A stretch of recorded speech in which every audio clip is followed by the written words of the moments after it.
Assalamualaikum. Hai, kenalin aku Indres Warieska. Di sini aku akan menjelaskan tentang laporan perubahan ekuitas.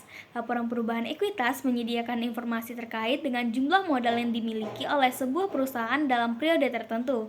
Laporan perubahan ekuitas harus dibuat oleh perusahaan untuk menggambarkan peningkatan atau penurunan aktiva bersih selama periode yang bersangkutan berdasarkan pengukuran dengan prinsip accrual basis.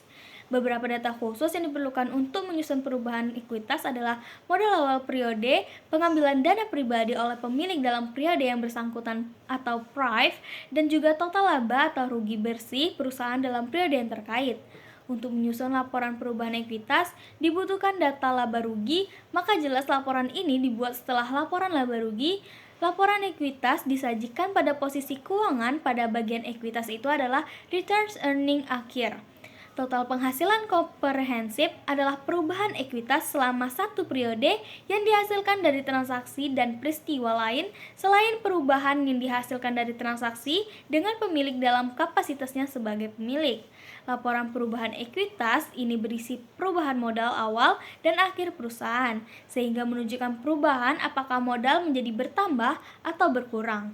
Laporan ini ada dalam perusahaan perseorangan dan ada pengurangan berupa pengambilan PRIF. Sementara untuk perseorangan, laporan perubahan ekuitas ini dinamakan laporan laba ditahan.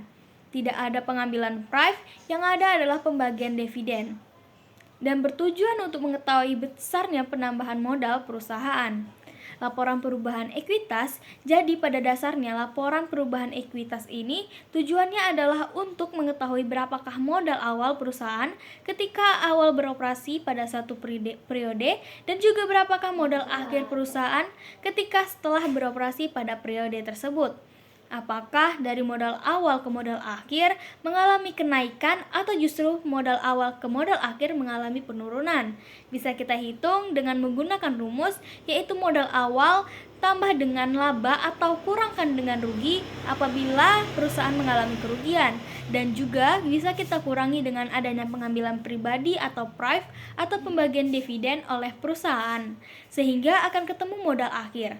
Jadi hubungan antara laporan laba rugi dengan laporan perubahan ekuitas ini adalah ada pada laba atau rugi perusahaan yang ada di informasi laba rugi. Apabila perusahaan dalam laporan laba rugi perusahaan mengalami laba, maka laba tersebut akan menambah modal perusahaan. Sebaliknya, apabila perusahaan mengalami kerugian pada periode tersebut, maka kerugian akan mengurangi modal perusahaan.